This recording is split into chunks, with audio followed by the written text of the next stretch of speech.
Fahri adalah pria yang tak pernah kekurangan. Di usia 28 tahun, ia sudah memiliki perusahaan besar yang bergerak di bidang daur ulang limbah plastik. Kantornya berdiri megah di tengah kota Jakarta. Mobilnya berderet dari sedan sport hingga SUV mewah. Jam tangan di pergelangan tangannya lebih mahal dari rumah tipe 45. Di dunia bisnis, Fahri dikenal cerdas, tangguh, tapi juga rendah hati. Namun di balik senyum tenangnya, ada satu kegelisahan yang tak bisa ia lupakan. Soal cinta dan kepercayaan. 2 bulan terakhir, Fahri tengah dekat dengan seorang gadis bernama Aisyah. Perempuan sederhana, sopan, dan punya paras yang anggun meski tak pernah berdandan berlebihan. Aisyah bekerja sebagai guru honorer di sebuah sekolah dasar swasta kecil. Ia berasal dari keluarga biasa saja. Ayahnya sudah meninggal sejak lama, dan kini ia tinggal bersama ibunya dan adik perempuannya di sebuah rumah kontrakan kecil di pinggiran kota. Fahri mengenal Aisyah secara tidak sengaja. Saat itu ia sedang berkunjung ke salah satu lokasi proyek CSR perusahaannya, dan Aisyah menjadi salah satu sukarelawan. Perkenalan yang awalnya biasa-biasa saja, perlahan berubah menjadi rasa suka. Aisyah tidak pernah memperlakukannya istimewa, tidak seperti kebanyakan wanita yang langsung mencair begitu tahu siapa Fahri sebenarnya. Itu yang membuat Fahri penasaran. Apakah Aisyah sungguh-sungguh menyukai dirinya? Atau hanya topeng yang belum terbuka? Tapi kecurigaan Fahri justru lebih besar pada keluarga Aisyah, terutama ibunya. Dalam beberapa pertemuan, ibunya kerap melontarkan pertanyaan-pertanyaan tentang harta, rumah, aset, dan mobil milik Fahri. Sekilas tampak seperti basa-basi, tapi terasa menusuk bagi Fahri yang cukup peker. Fahri punya masa lalu. Ia pernah ditinggalkan oleh tunangan sebelumnya, yang ternyata hanya mengejar kekayaannya.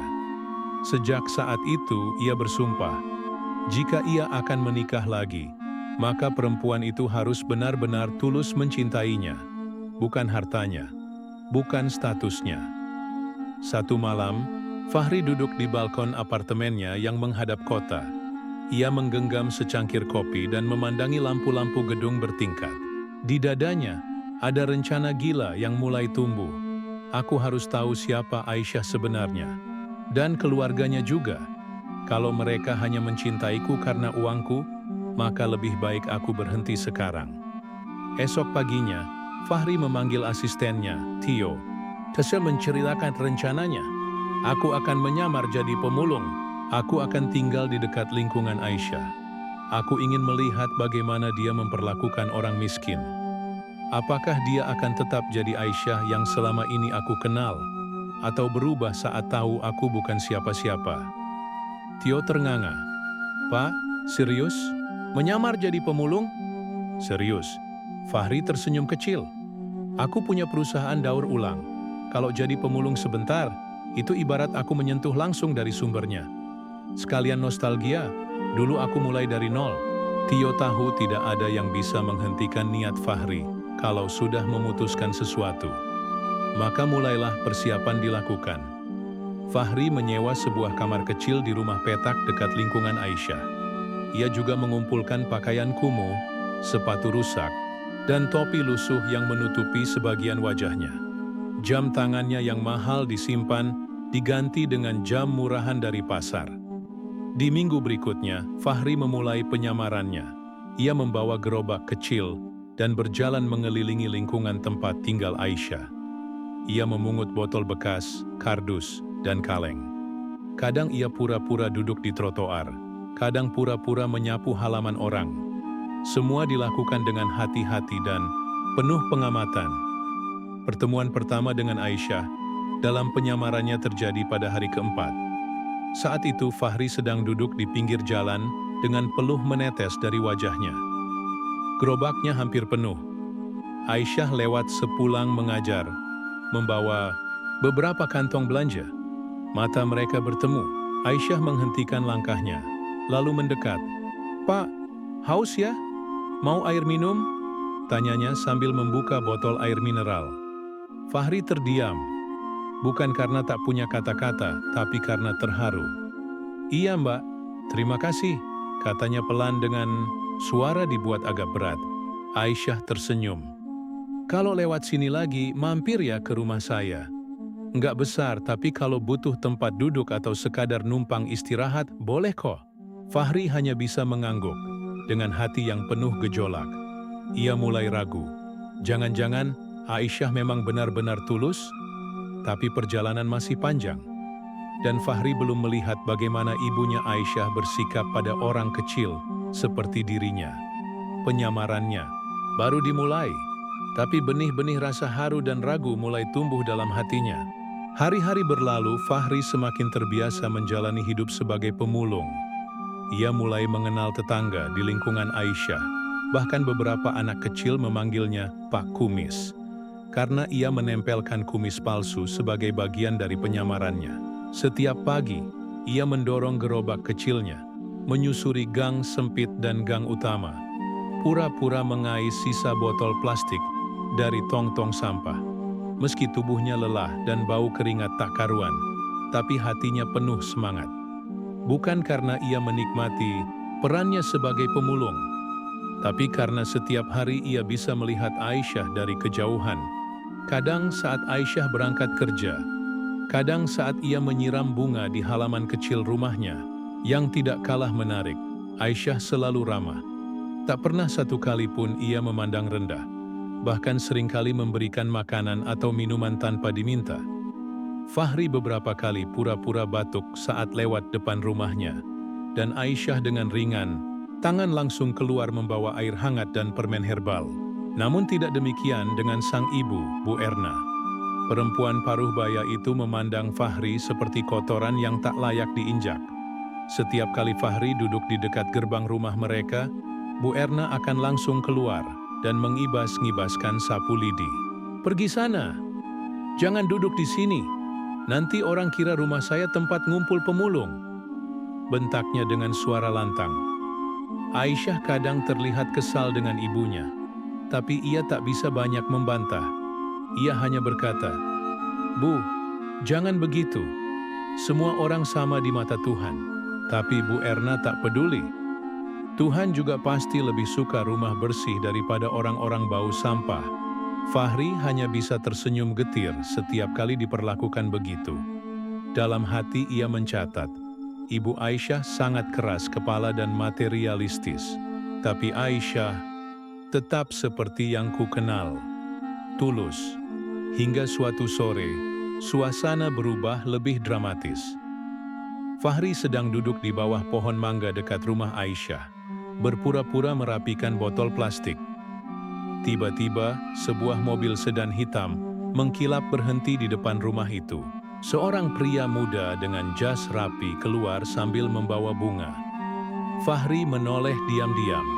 "Aisyah, ini teman ibu, namanya Randy," kata Bu Erna saat memperkenalkan pria itu. Randy tampak percaya diri. "Saya pengusaha muda, Bu. Baru pulang dari kuliah di luar negeri." Ibu Aisyah bilang Aisyah gadis yang luar biasa. "Saya ingin kenal lebih dekat." Aisyah tersenyum sopan, tapi canggung. "Ibu belum cerita apa-apa soal pertemuan ini," katanya lembut. "Ibu ingin kamu punya masa depan, bukan hidup dengan orang yang enggak jelas," sahut Bu Erna sambil melirik tajam ke arah Fahri yang masih duduk di kejauhan. Fahri bisa merasakan tekanan darahnya naik, tapi ia tetap diam. Ini bagian dari ujian. Ia ingin melihat bagaimana Aisyah merespons semua ini. Randy mengajak Aisyah berbicara di teras. Mereka berbasa-basi tentang pekerjaan, hobi, dan hal-hal remeh. Aisyah tetap bersikap sopan, tapi tidak terlalu terbuka. Ia bahkan beberapa kali melirik ke arah Fahri, seolah ingin menyampaikan sesuatu lewat tatapan mata. Setelah Randy pulang, Bu Erna mulai melancarkan serangan. "Kamu tuh gimana sih saya? Sudah jelas-jelas ada pria mapan, tampan, sopan. Masa kamu masih mikirin laki-laki nggak jelas yang kerjaannya cuman ngangkut sampah?" Aisyah menjawab pelan tapi tegas. "Bu, orang yang kerja kasar bukan berarti nggak punya harga diri." "Lah terus? kamu mau nikah sama pemulung itu?" Suara Bu Erna meninggi. Aisyah terdiam, tapi tatapannya ke arah kamar, ke arah tempat Fahri biasanya duduk, terasa penuh makna. Fahri yang mendengar semua itu dari balik pohon, merasa hatinya mencelos. Perasaannya campur aduk. Ia bangga pada Aisyah, tapi juga marah, karena orang sebaik itu harus menerima tekanan dari keluarganya sendiri. Keesokan harinya, Fahri mencoba mendekat lagi. Saat Aisyah keluar rumah untuk membuang sampah, Fahri menghampirinya. "Mbak," katanya pelan. Aisyah menoleh, tampak terkejut. "Iya, Pak? Maaf, saya tanya sesuatu. Kalau Mbak punya calon suami, dan ternyata dia nggak kaya, nggak punya apa-apa, tapi dia sayang banget sama Mbak masih mau sama dia?" Aisyah tersenyum samar. "Saya nggak butuh laki-laki yang sempurna. Saya butuh laki-laki yang jujur dan punya hati." Fahri tercekat. Matanya memanas. Ia ingin sekali saat itu juga membuka kedoknya, memeluk Aisyah, dan berkata, "Akulah laki-laki itu." Tapi ia menahan diri. Belum saatnya, karena rencananya belum selesai. Dan Fahri tahu, kejutan terbesar baru akan datang di akhir cerita. Hari-hari berikutnya terasa semakin berat bagi Fahri. Penyamarannya sebagai pemulung memang berhasil membongkar banyak hal, terutama karakter asli orang-orang di sekitar Aisyah. Namun, semakin ia mengetahui kebenaran, semakin sakit juga hatinya. Seperti seseorang yang mengiris dirinya sendiri secara perlahan. Aisyah tetap menjadi satu-satunya sosok yang membuat Fahri percaya bahwa cinta sejati masih ada. Tapi ibunya, Bu Erna, semakin hari semakin menunjukkan wajah aslinya. Ia tidak hanya menekan Aisyah untuk menjauh dari Fahri yang miskin, tapi juga mulai menyebarkan kabar buruk kepada tetangga. "Anak saya cantik, pintar, kok malah dekat sama pemulung? Malu saya. Masa depan anak saya harus lebih baik." Begitulah celotehan Bu Erna yang sering terdengar ketika ngobrol dengan ibu-ibu kompleks. Fahri tahu semua itu. Ia mendengarnya sendiri saat mendorong gerobaknya melewati warung dekat rumah Aisyah. Tapi ia tetap diam. Ia ingin melihat sampai sejauh mana niat Bu Erna mencoba menjodohkan Aisyah dengan Randy.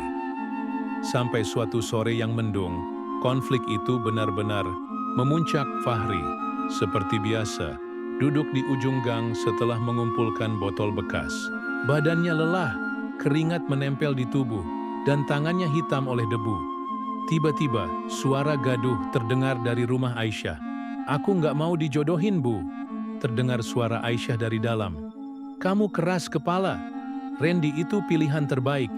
Kamu pikir pemulung itu bisa kasih kamu masa depan?" Bentak Bu Erna, nadanya tinggi. "Aku bukan perempuan yang dinilai dari mobil dan rumah, Bu. Aku ingin hidup sama orang yang bisa menghargai aku, bukan memperlakukan aku seperti barang dagangan." Terdengar suara pintu dibanting. Fahri berdiri perlahan, matanya menatap rumah itu dengan amarah yang mulai naik. Ia mengepalkan tangan. Wajahnya menegang. Ini sudah keterlaluan. Hatinya berontak, tapi otaknya masih mencoba menahan logika. Sore itu, Aisyah keluar rumah dengan mata sembab. Ia membawa tas kecil dan berjalan tergesa menuju halte. Fahri mengikutinya dari kejauhan, tak tahan melihat perempuan itu menangis dalam diam. Akhirnya Fahri memberanikan diri mendekat. Saat Aisyah duduk sendiri di bangku halte, Fahri datang dan duduk di sebelahnya. "Mbak Aisyah?" Aisyah menoleh. Perlahan, matanya terbelalak. Mungkin karena suara Fahri terdengar lebih asli dari biasanya. "Iya, Pak?" Jawabnya pelan, nyaris seperti bisikan. Fahri menatapnya. Wajah Aisyah penuh kesedihan, tapi masih tetap anggun di matanya. "Kenapa Mbak menangis?" tanya Fahri dengan suara serak. Aisyah menunduk. "Karena dunia terlalu kejam buat orang miskin, termasuk orang seperti saya." Aisyah tertawa kecil tapi pahit.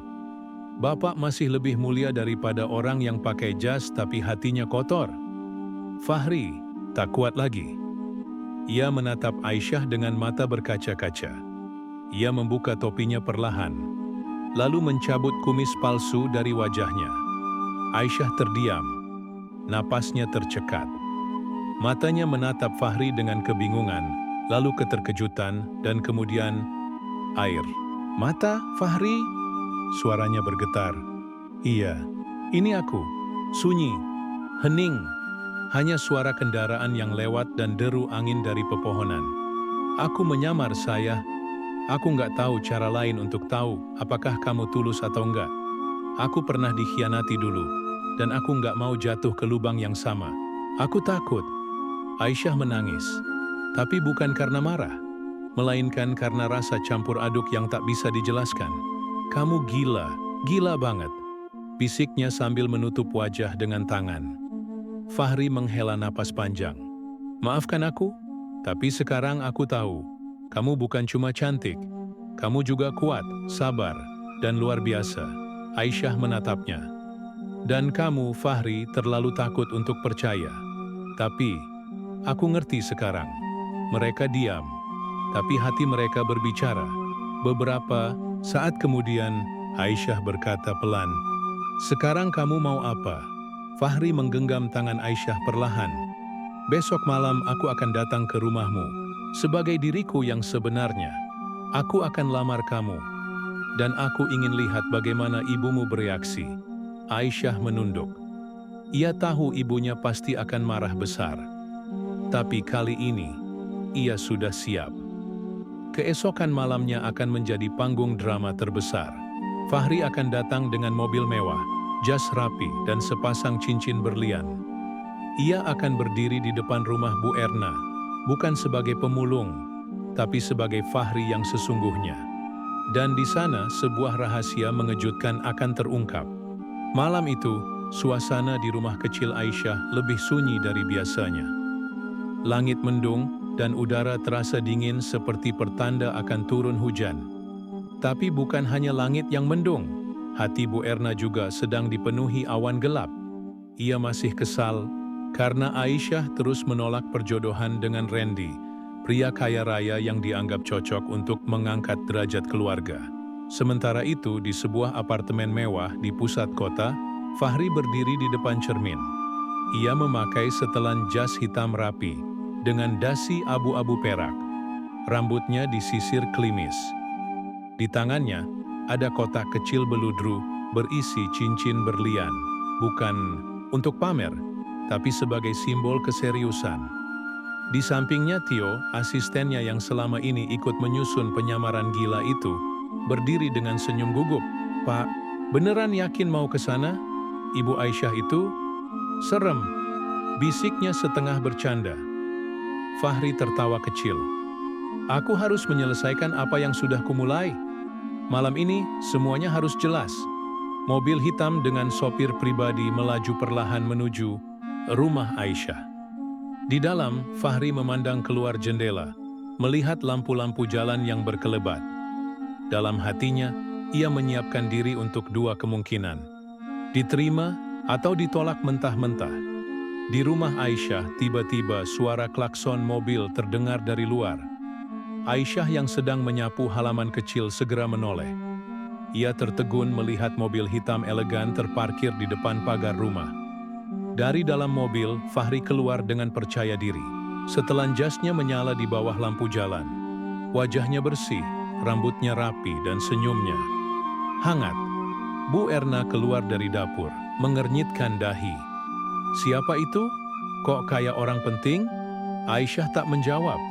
Ia hanya mematung. Beberapa detik, kemudian Fahri berdiri di depan pagar, lalu membuka pintu pagar dengan sopan. "Assalamualaikum," ucapnya pelan. Aisyah masih tertegun. Tapi Bu Erna langsung refleks. Waalaikumsalam. "Maaf, ini siapa ya?" Fahri menatap Bu Erna, lalu menunduk sedikit dengan hormat. "Ibu Erna, perkenalkan. Saya Fahri. Mungkin ibu lebih mengenal saya sebagai pemulung yang sering duduk di depan rumah ini." Bu Erna mengernyit tajam. "Apa maksudnya?" Fahri tersenyum. lalu mengambil sesuatu dari saku dalam jasnya. Kartu nama perusahaan daur ulang terbesar di Jakarta, lengkap dengan logo emas timbul dan nama besar. Fahri Ardiansyah, CEO PT Ecolife Indonesia. Bu Erna membelalak. Ini apa? Saya menyamar, Bu. Saya ingin mengenal Aisyah, bukan sebagai orang kaya, tapi sebagai pria biasa yang ingin tahu apakah ia dicintai karena hati, bukan karena harta. Aisyah masih berdiri terpaku, matanya berkaca-kaca. Dan malam ini saya datang sebagai diri saya yang sesungguhnya. Bukan pemulung, bukan pria miskin, tapi sebagai pria yang mencintai Aisyah dengan sepenuh hati dan ingin melamarnya. Fahri menoleh pada Aisyah, lalu perlahan berlutut di depan semua orang. Aisyah, maukah kamu menjadi istriku? Suasana hening. Bu Erna masih syok. Mulutnya terbuka, tangannya gemetar. Ia tidak bisa berkata-kata. Semuanya seperti mimpi buruk dan mimpi indah bersatu di waktu yang sama. Aisyah perlahan meneteskan air mata. Ia melangkah maju, menatap Fahri yang masih berlutut. "Kamu gila," bisiknya. "Tapi, ya, aku mau." Tepuk tangan kecil dari tetangga, yang mulai mengintip dari balik tirai terdengar samar. Fahri bangkit dan memeluk Aisyah dengan pelan. Bu Erna terdiam. Wajahnya campur aduk antara malu, kesal, dan tidak percaya. Namun belum selesai suasana bahagia itu berkembang, tiba-tiba, brak! Seseorang datang dengan langkah tergesa dari ujung gang. Randy, dengan wajah merah dan napas memburu. "Apa? Ini? Kamu serius milih dia, saya? Pemulung palsu ini?" Fahri menoleh. "Saya tidak pura-pura lagi. Dan saya datang bukan untuk bertengkar, tapi melamar dengan cara yang baik." Randy menunjuk Fahri dengan marah. "Kamu pikir uangmu bisa menebus semuanya?" Aisyah melangkah maju. Wajahnya berubah serius. "Cinta nggak butuh ditebus, Randy. Dan aku nggak butuh pria kaya yang tidak bisa menghargai keputusan perempuan." Randy menggertakkan gigi, lalu pergi begitu saja tanpa kata. Dan malam itu, langit benar-benar menumpahkan hujan, tapi hujan itu terasa seperti restu dari langit, air yang menghapus semua kebohongan dan menumbuhkan benih cinta yang baru. Di bawah payung kecil, Fahri dan Aisyah saling menggenggam tangan. Sementara Bu Erna pelan-pelan masuk ke dalam rumah, diam-diam mulai menyadari bahwa kebahagiaan anaknya tidak bisa diukur dengan harga. Beberapa minggu setelah malam lamaran itu, suasana di rumah Aisyah berubah drastis. Tak ada lagi teriakan-teriakan Bu Erna yang melarang ini itu. Ia memang belum sepenuhnya menerima Fahri, tapi diam-diam mulai melunak. Entah karena sadar Fahri bukan sekadar pria biasa, atau karena malu setelah kebenaran terungkap di depan mata tetangga. Aisyah dan Fahri mulai mempersiapkan pernikahan. Mereka sepakat untuk menggelarnya secara sederhana. Meski Fahri mampu menyewa ballroom hotel mewah dan menyajikan hidangan bintang 5, Aisyah tetap ingin pernikahan itu berlangsung hangat, dengan orang-orang terdekat dan suasana kekeluargaan. Pernikahan itu bukan soal pamer, tapi soal niat, kata Aisyah suatu sore saat mereka duduk bersama membahas dekorasi. Fahri tersenyum. "Dan kamu adalah wanita dengan niat paling tulus yang pernah aku kenal." Namun di tengah semua kebahagiaan itu, tak ada yang menyangka bahwa sebuah kotak tua yang tertimbun di gudang akan mengubah segalanya. Suatu pagi, Bu Erna membersihkan gudang kecil di belakang rumah. Ia ingin menyingkirkan barang-barang lama sebelum rumah direnovasi menjelang hari bahagia Aisyah. Di antara tumpukan dus dan koper tua, matanya tertumbuk pada sebuah peti kayu kecil berdebu, terkunci dengan gembok karatan. Awalnya ia ingin membuangnya, tapi rasa penasaran menang. Ia mencari kunci laci lama dan mencoba satu persatu, hingga akhirnya terbuka. Di dalamnya ada beberapa foto lama, buku catatan, dan sebuah surat dalam amplop kuning pudar. Di bagian depan tertulis, "Untuk Aisyah, Buka saat kamu sudah menemukan orang yang benar-benar mencintaimu. Tulisan tangan itu milik almarhum ayahnya. Bu Erna gemetar. Matanya mulai berkaca-kaca. Ia memanggil Aisyah dan menyerahkan surat itu dengan pelan. "Nak, ini dari ayahmu. Ibu baru nemu tadi pagi." Aisyah terdiam. Hatinya bergetar saat membuka surat itu. Surat dari ayah. "Alam, saya, andai kamu membaca surat ini, berarti kamu sudah cukup dewasa. Mungkin kamu sedang jatuh cinta, atau bahkan akan menikah. Ayah hanya ingin bilang satu hal, jangan pernah menilai seseorang dari tampilan luarnya. Ayah pernah miskin, tapi cinta ibumu yang dulu menerima ayah apa adanya, membuat hidup kami penuh warna. Tapi saya, kelak kamu akan hidup di zaman yang lebih keras.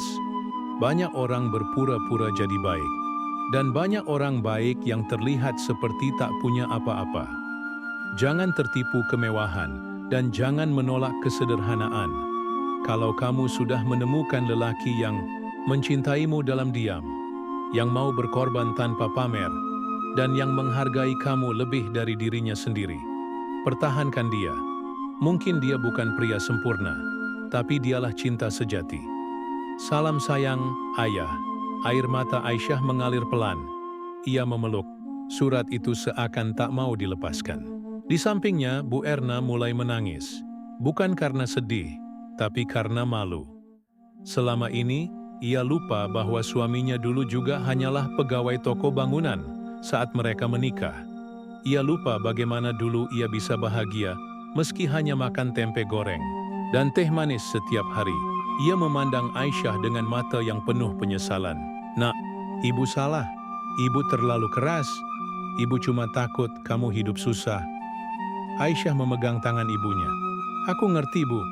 Tapi hidup susah bukan karena miskin. Hidup susah itu kalau nggak ada cinta." Beberapa hari setelah itu, Bu Erna datang sendiri ke rumah Fahri. Dengan pakaian rapi dan sikap lebih tenang dari biasanya, ia duduk di ruang tamu Fahri yang besar dan mewah. "Fahri," katanya pelan, "saya minta maaf. Saya sudah menilai kamu dari kulitnya saja. Tapi ternyata kamu punya hati yang jauh lebih berharga dari semua harta yang kamu punya." Fahri tersenyum bijak. "Saya mengerti, Bu, dan saya tidak menyimpan dendam. Justru terima kasih karena sudah menjaga Aisyah dengan keras selama ini." Bu Erna terdiam.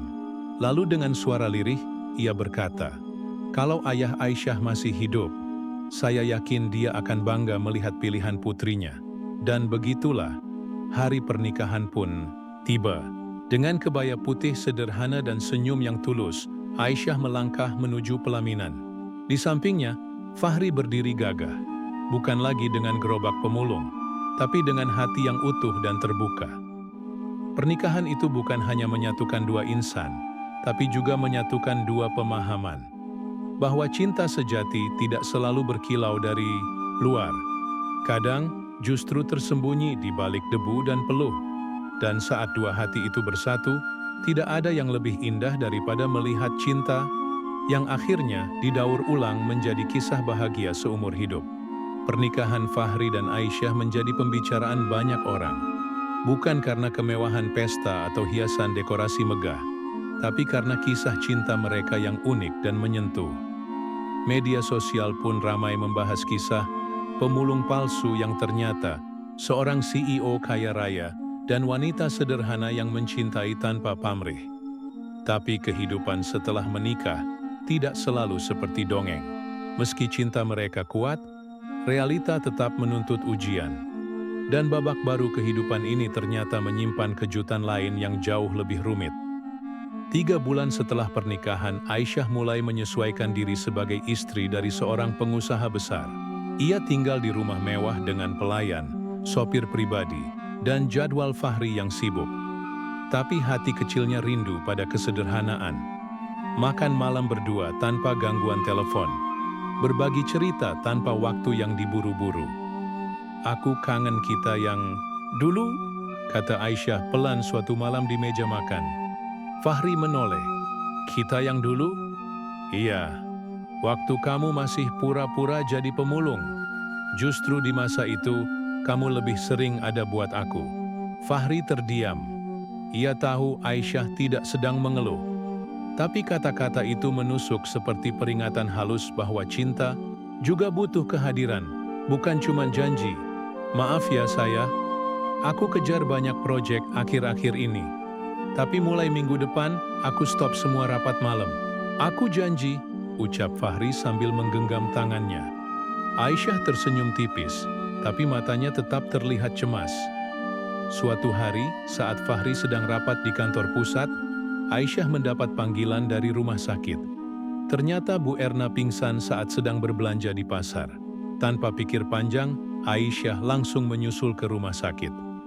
Setelah diperiksa, dokter menyampaikan bahwa tekanan darah Bu Erna terlalu tinggi dan ada kemungkinan gangguan jantung ringan. Tapi ada satu hal lagi yang lebih mengejutkan. Ibu pasien juga menunjukkan tanda-tanda stres berat dan kemungkinan depresi ringan, jelas dokter dengan hati-hati. Aisyah terkejut. Ibunya memang sering terlihat galak, keras, dan suka mengatur. Tapi ia tak pernah mengira bahwa semua itu mungkin muncul dari tekanan batin yang dipendam bertahun-tahun. Malam itu Aisyah menemani ibunya di bangsal rumah sakit. Mereka bicara dari hati ke hati untuk pertama kalinya dalam hidup mereka. Bu, kenapa ibu nggak pernah cerita kalau ibu ngerasa kesepian atau tertekan? Bu Erna menatap langit-langit. Matanya tampak jauh. Karena ibu nggak tahu harus cerita. Ke siapa saya? Waktu ayahmu meninggal, ibu harus jadi kuat. Buat kamu, buat hidup. Lama-lama, ibu lupa caranya lemah. Aisyah menggenggam tangan ibunya, hangat dan erat. Mulai sekarang, ibu enggak sendiri. Ada aku, ada Fahri. Dan untuk pertama kalinya juga, Bu Erna tersenyum tanpa kepalsuan. Tulus, lelah, tapi lapang. Namun ternyata, bukan hanya Bu Erna yang menyimpan beban. Fahri juga menyembunyikan sesuatu dari Aisyah. Suatu malam, saat Aisyah sedang merapikan lemari kerja Fahri, ia menemukan amplop putih dengan nama perempuan yang tak dikenal, Nadira. Hatinya berdesir. Ia tahu itu bukan surat dari Aisyah. Ia ragu untuk membuka, tapi perasaan khawatirnya tak bisa ditepis. Dengan tangan gemetar, ia membuka surat itu. Di dalamnya tertulis, "Fahri, maaf kalau aku harus kirim surat ini. Aku tahu kamu sudah menikah, tapi kamu juga tahu, janji kita belum sepenuhnya selesai. Aku nggak datang untuk merebutmu. Aku hanya butuh kamu menepati apa yang pernah kamu janjikan. Karena ini bukan soal cinta, tapi soal tanggung jawab." Nadira. Aisyah terduduk. Pikirannya berputar. Siapa Nadira? Apa janji yang belum ditepati? Dan kenapa Fahri menyembunyikannya?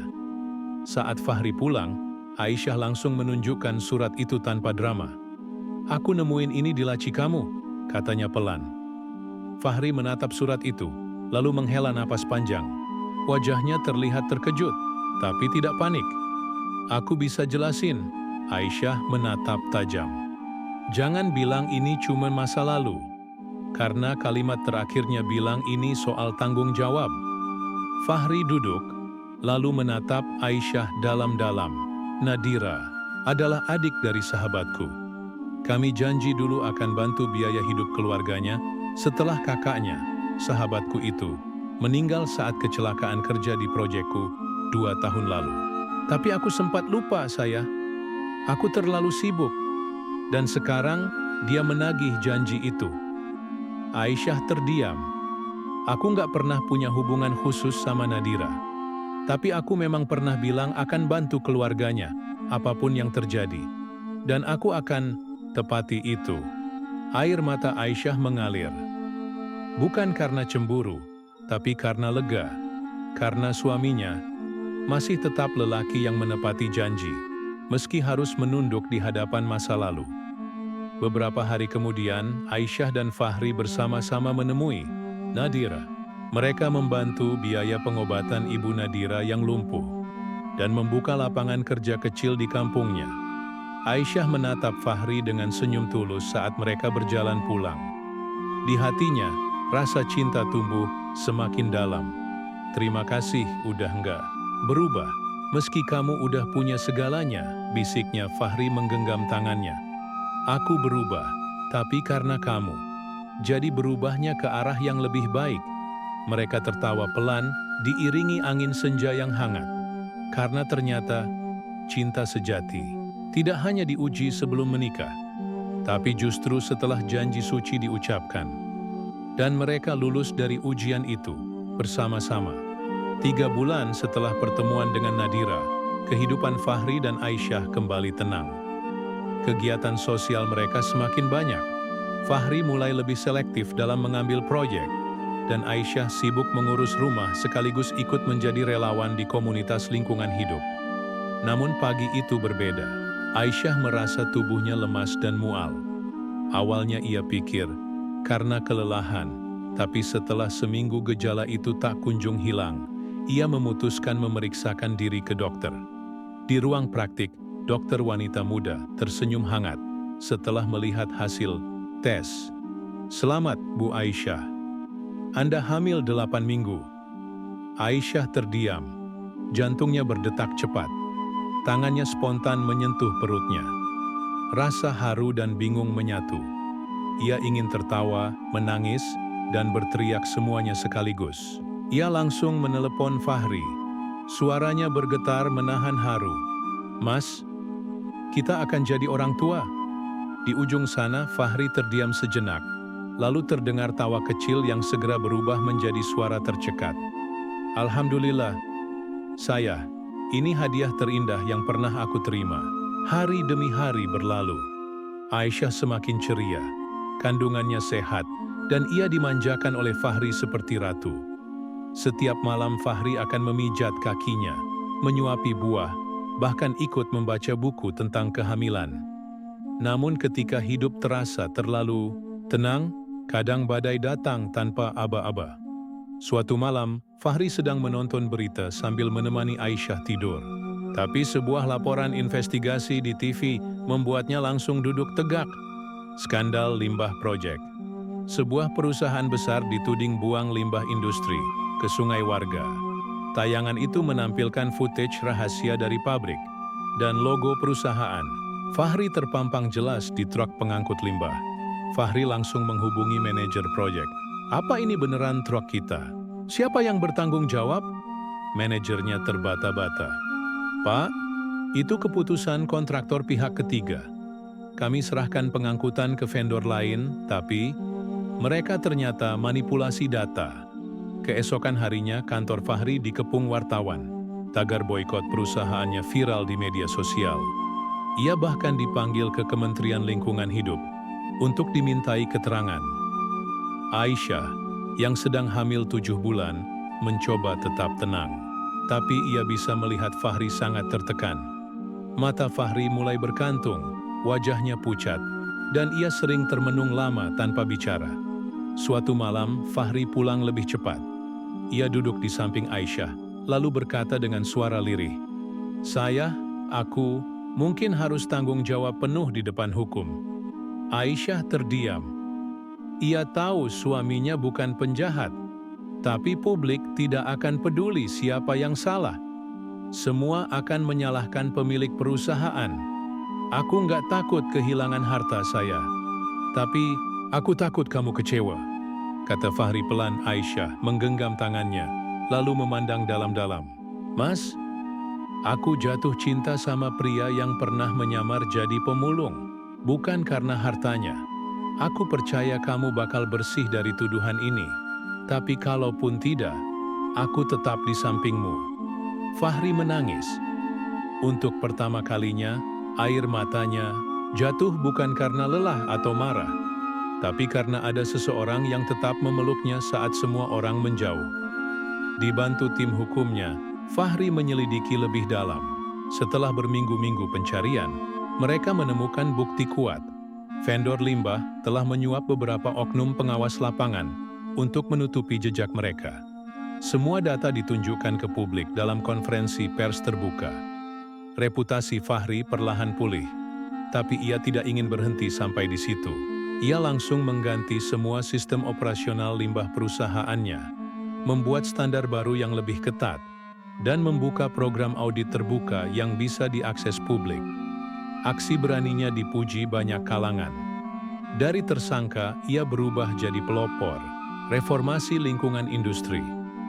Nama Fahri kini bukan sekadar pebisnis, tapi simbol integritas. 3 minggu kemudian, Aisyah mulai merasakan kontraksi hebat. Fahri langsung membawanya ke rumah sakit. Proses persalinan berlangsung panjang dan menegangkan. Pukul 13.17 dini hari, tangisan bayi memecah keheningan ruang bersalin. "Selamat, Pak Fahri, Bu Aisyah. Anak laki-laki. Sehat." Fahri memeluk Aisyah erat. "Terima kasih, sudah kuat, sudah jadi ibu terbaik untuk anak kita." Aisyah menatap bayi mungil itu. "Namanya siapa, Mas?" Fahri tersenyum. "Namanya Raka. Karena dia lahir dari reruntuhan masalah dan jadi cahaya harapan." Aisyah mengangguk. Matanya berkaca-kaca. "Iya betul, hidup mereka tak akan selalu mulus. Tapi selama mereka saling genggam, tidak ada badai yang tak bisa mereka lewati." Fahri kembali fokus membangun perusahaan dengan prinsip hijau dan transparan.